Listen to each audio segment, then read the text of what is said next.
Welcome to Leading and Growing Your Real Estate Business. I'm James Short, and this show dives into the real stories behind the agents and the leaders shaping our industry. No polished highlight reels, just honest conversations about what's working, what's not, and how they're building businesses that actually grow. Each episode, I sit down with someone in the trenches, top performers, rising leaders, business owners who've cracked the code and others still figuring it out. We unpack the wins, the failures, the habits, and the lessons you can put to work straight away. Before we dive in, can I ask a favor, and please subscribe or follow on the platform you're listening or watching this. The more we grow, the bigger impact we can have together.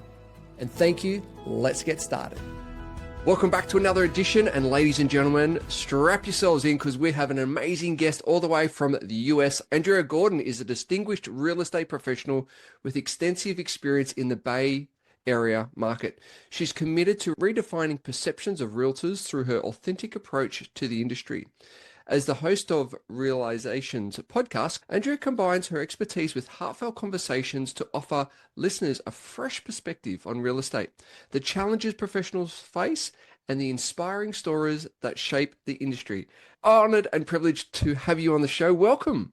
Well, that was quite the introduction. I don't know if I can live up to that, but thank you. Now, you've got such an amazing background, and I want to start there. Obviously, you love the arts, you love theatre, but you also love real estate. How did that journey go of venturing into the real estate world? As you mentioned, I'm a theater director, writer, and producer. About 29 years ago, I produced a play called Liverpool Fantasy. And it was a play about the Beatles, except it was sort of like that film, It's a Wonderful Life. Instead of picking the right hit single, they never hit the right hit single. And John is living on the dole. His son Julian is the leader of a neo-fascist organization. George has become a monk. And Ringo has married a hairdresser.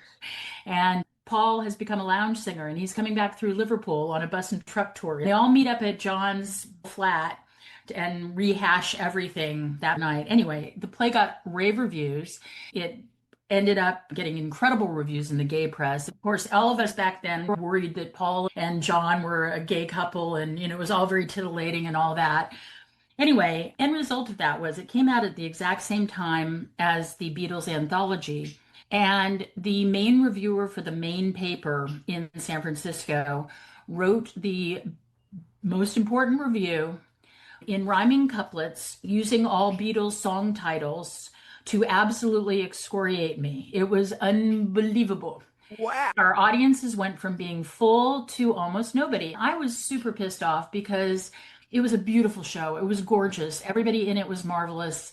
Audiences loved it. I had gotten rave letters. I got a telegram from Paul McCartney wishing us good luck. So I just couldn't believe that it was failing. I kept running it. And it was what's called an equity production. All the actors were union. All the stagehands were IATSE, all of that. So everybody was getting paid a lot of money. And I was going into more and more debt. I closed the show. At the time, I was working as a volunteer at the San Francisco AIDS Foundation. So I wasn't making any money at all. And I had borrowed money from my sister, from friends, from family to put this on. And it doesn't sound like a lot now, but I was $60,000 in massive debt, and I'd gone through all my savings. So Wow. I borrowed a suit from my sister, and I went on a bunch of job interviews. And there was one job interview was for an advertising agency. And I lied and got the job. I had no experience whatsoever in advertising, but I ended up with my own corner office in a place called Sausalito and my own secretary. I did sales, and it was high-tech engineering sales. I knew nothing of what I was talking about, but I literally just memorized all the lists and talked to people and went, a lot of the time when I was talking to them on the phone. I made a ton of money. And at the end of the year, I was able to pay back every dime that I had borrowed from everyone. As soon as I had done that, I marched into my boss's office and I quit. I asked him if he had known that I didn't know what I was talking about when I got there. And he said, yeah, but I figured you were a natural. So then I thought, what else could I sell? So I went to a bunch of car dealerships because I love cars. I drive a Porsche now. I looked, and all of the salespeople there were men. and all of the support staff were women. I thought, oh, this isn't going to work for me. Then I went to a real estate office and saw that everybody was female pretty much, maybe 20% men, and thought, okay, I could do this. So I got my license, and my first month in the business, I made 6 sales. And I've pretty much done that ever since. Wow. That's Yeah. a beautiful story. What do you think has been some of those qualities that have helped you transition from doing the theater production to becoming that sales agent?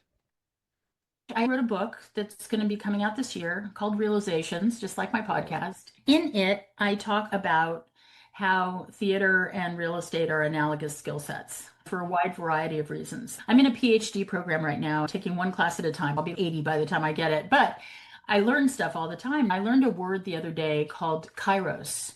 Kairos is the ability to innately understand and read the room, which is something actors and theater people do all the time. Developing kairos is a super skill for real estate salespeople. So you understand how to model the different clients that you have, to recognize what you should communicate, how you should communicate, what they're going to actually listen to. You have to figure those things out. And theater is a wonderful, wonderful place to learn where to listen. I don't think people listen very much anymore. I think that we have a situation where everybody is so eager to get what they want to say out that they are already formulating what they're going to say before the other person has said it. And the thing about real estate, because you're dealing with people at the very most difficult portions of their lives, like they've had a baby, so they need a bigger house, or they've gotten married, or they've gotten a new job. And then there's also the divorce and the death and the this and the that. But you're literally meeting people at these incredible juncture points in their lives. And if you do not know how to handle those kinds of emotions, you will not do well in real estate. Consequently, having a theater background, particularly improv classes, are fantastic for realtors. Think on your feet when situations come up. You also have to memorize a lot of stuff as a realtor. You need to understand rules and regulations and be able to explain them in ways that people can actually hear. All of that is a set of theatrical skills that translate perfectly over into real estate. So my book is Compass. They honored me by asking me to teach a master class to people in closing last year. All of the sessions were recorded and then I transcribed them. When I was looking at it, I thought I should turn this into a book because it was just a simple step by step what you need to do to learn how to be a closer. Too often people in real estate think of themselves as the trusted advisor. And yes, you are. Most people need to be pushed off a cliff in order to finish a real estate transaction. Nobody in their right mind wants, in my area, a median house price is $1.2 million. If somebody walks into a house and sees something that they could buy, that they could see themselves in, their first look is not one of ecstasy, it's one of horror because they're like, oh my God, I could actually do this. I might actually spend this kind of money. Am I a lunatic? And then the very next thing they do is start trying to find the obstacles. Your job is to make sure that those obstacles don't stop them from getting what they want all the way down to the finish line. It's really, that joke from the David Mamet show, always be closing. It's not that you should always be closing, but you should know when to close. And that's something that theatrical skill sets can teach you as well. Spot on. There's so many golden nuggets in that because I think it's so important. So many different things around communication, around listening, around the emotional intelligence, understanding, reading the room, understanding your own emotional state when Mhm. you're going in and Mhm. doing that transaction and building that relationship. So many important aspects that you said, and I light up and I internally smile and laugh because my sister she's an actor and she runs her own Shakespeare company here in Australia. Oh, So cool. I've been to many of her Connect shows us. over the years, right? But that's the thing, the ability to really connect to your audience, no matter Right. if you're at an open or in a lounge room signing up a listing, how do you connect and how do you listen? That is absolutely amazing. And your success has really shown that over the years, reading your background and your profile and being, awarded number one sales agents in so many years. Like that's that consistency. How do you, with your own consistency, how do you maintain that? What are some of the things that you do to maintain that? Well, first off, I have incredible assistants. I've closed $62 million in sales this Wow. year. I took 94 listings this year. Wow. About 50% of them are going into next year because I start a pipeline for my next year. I start thinking in October about the following year. I also business plan in November. I'm a director and producer, not an actor. So I'm not the person who's out there having the big emotions. I'm the one who's managing all the big emotions. I like things to be orderly. I have systems in place for pretty much everything. And I know that that's boring to people. They hear systems. Oh, yeah, yeah. But the reality is, if you don't have a system in place, you cannot treat real estate like a job. You'll just be like a bumper car bouncing from one place to the next. You won't know what you're doing. There are specific things that I do to market every single month without fail. It doesn't matter what it is. When the economy goes down, I actually increase my marketing budget. During the pandemic, I was the last person standing. I sold $112 million worth of real estate in 2021, which is a similar number of transactions to the ones that I've done this year so far. It's just that the prices were higher. Because I had systems in place, I survived. I've survived 3 economic downturns as a realtor. The first economic downturn, I got caught with my pants down. I had spent too much money. I'd been way too generous, buying drinks for everybody at the bar, doing this, that, and the other thing. And I realized after that, I've got to put a plan in place. I've got to get financially savvy. I have a bookkeeper, a financial planner, and an accountant. So I have 3 people on my financial staff taking care of this stuff for me. I think people should have classes in finance for realtors because anybody who is an entrepreneur, like a realtor is, remember, when you work for a company, I don't work for Compass. As far as I'm concerned, Compass works for me. So as long as Compass works for me, then it's a copacetic situation. But you have to develop a mindset that you are in business for yourself. And what are you going to do to protect your finances, your family, the things you need to do? I know exactly. And also I have a business coach. Business coaching Great. is absolutely important. You have to have a coach. My coach is a woman named Vonda Martin. She was with Tom Ferry for quite some time and then created her own coaching company. And I went over to her because I wanted to work with her. Vonda will say things to me like, I'll come in sobbing about some horrible nightmare that's occurred because some client's been awful. And Vonda will say, get it out. Then Yep. she'll wait a minute and she'll go, too bad, so sad, let's move on. Sometimes it's infuriating because you really Sure. want to just go on and on about whatever it is. People are horrible. But it actually taught me a mindset, and mindset is kind of everything in life, honestly. It taught me that there is nothing that's going to happen in real estate that's going to kill you. There's nothing that's going to happen pretty much anywhere in your job that's going to kill you.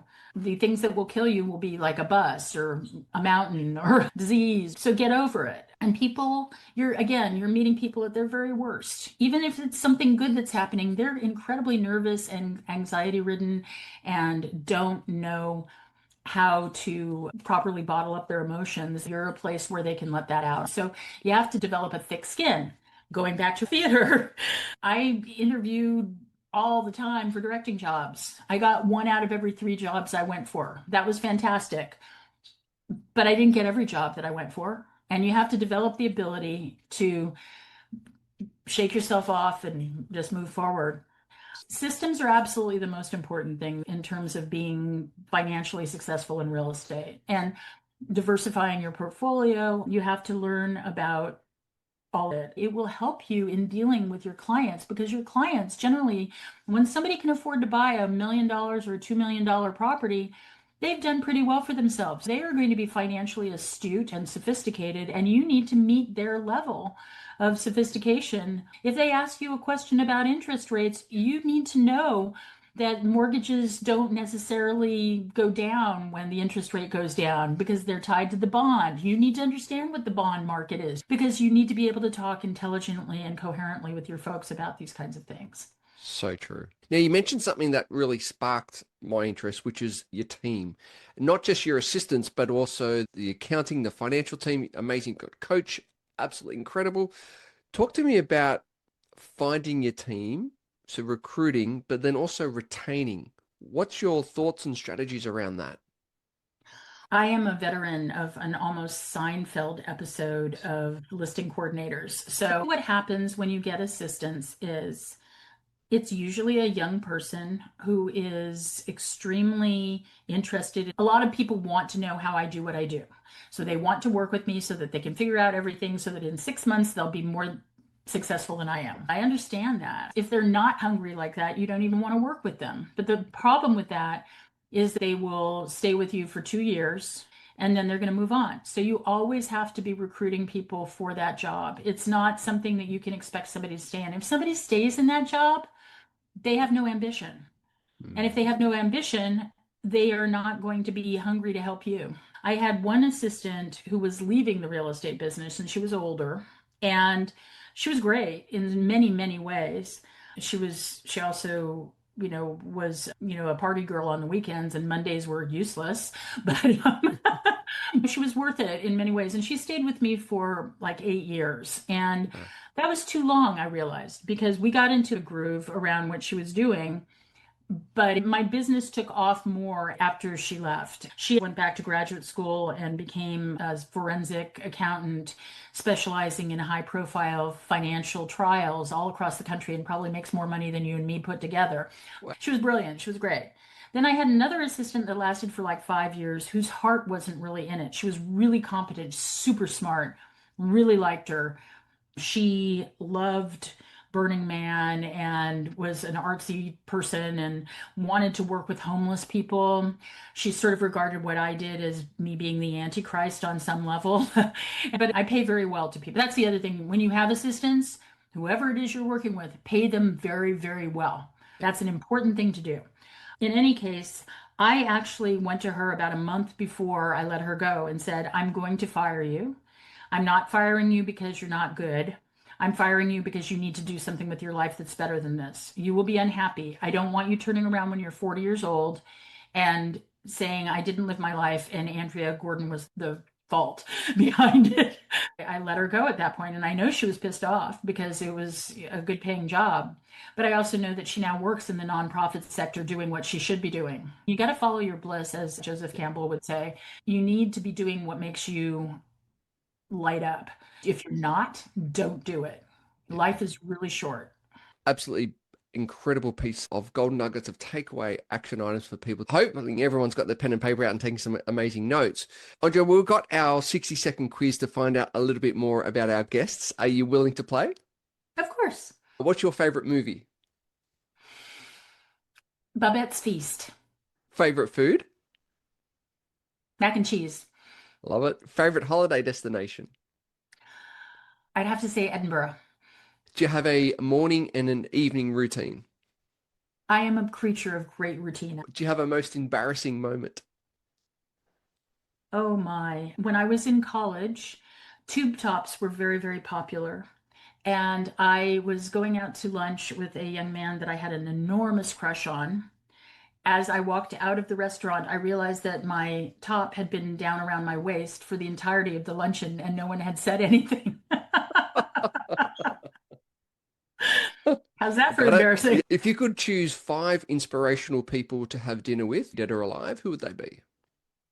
Oh my goodness. Well, I would say Michelle Obama. I would say my friend Tara Nicole Kirk. I would say Mahatma Gandhi. Gregory Bateson. Is that 5? Do you have a biggest regret? No. I feel like I would have to hunt for something that I truly regret because I believe that every failure I've ever had has brought me to the place that I'm at now. And every mistake I've ever made has brought me to the place that I'm at now. I have a paperweight that says, what would you attempt to do if you knew you could not fail? There is no such thing as failure, and there should be no such thing as regrets. I don't even mind my first husband. It's okay. Now, if you were in the US, if you were president for the day, what's one thing that you would change? I would legalize all drugs because that would completely stop all that crime. I would make sure that all education was free. I would make decree after decree. I would make sure that healthcare was free. My family is Icelandic, And they have incredible social programs in place. The whole world could learn a lot from looking at Denmark, Iceland, and Sweden and how they handle things socially. The people are very happy there and life is good there. And there's no reason for us to be having the kind of problems we're having right now. It's all a bunch of crap as far as I'm concerned. Yeah, definitely. Now, what's your best piece of advice? In relation to Life. just take an incredibly big bite out of life. Mm. Go for everything. When it's time for you to die, have done absolutely everything that you possibly could and loved people as much as you possibly can. Now, tell us a little bit about the podcast and where can people tune in to Okay. watch and listen to it? I love your accent. It's so great. All right. The podcast is called Realizations, and RE is capitalized for real estate. The podcast was created because of the NAR DOJ lawsuits, along with the commission lawsuits, because I felt like we were really not being respected as a profession. It is one of the main professions, at least in the United States. I thought, okay, I'll get really angry for a really long time. And that's not useful. When you're angry, the only person it hurts is you. So then I thought, what could I do to make a difference? I decided that I would create the podcast to educate the American people as to all the varieties of real estate experience, all the different jobs associated with real estate, all the different possibilities there are in real estate, what the ramifications of real estate are in your city government, in your county government, in people's lives. Realtors give back all over the country. We are a gigantic source of transfer taxes that fund cities. We're a gigantic source of charitable work because everybody, obviously it benefits you when you're associated with a charity or something, but realtors do that and they do that work. So I decided that I would create the podcast to do that. And so Realizations has been really successful. Everybody I've asked to be on the show has come on the show. Like Robert Refkin, the head of Compass, came on the show. I've had mayors on the show. I've had city planners on the show. I've had plumbers on the show. Everybody that we interface with has come on the show, and it's been great and climbing in popularity. It's available on Spotify, Hulu, YouTube, Apple, and Amazon. Please check it out. I would love to get your feedback on it. And if you really like it, please subscribe. Fantastic. That's amazing. Andrea, thank you so much for being on the show today. Really appreciate so much wisdom, so much knowledge, so much energy, and so much experience. Thank you once again. Well, thank you. It was wonderful to meet you. Thank you for the opportunity.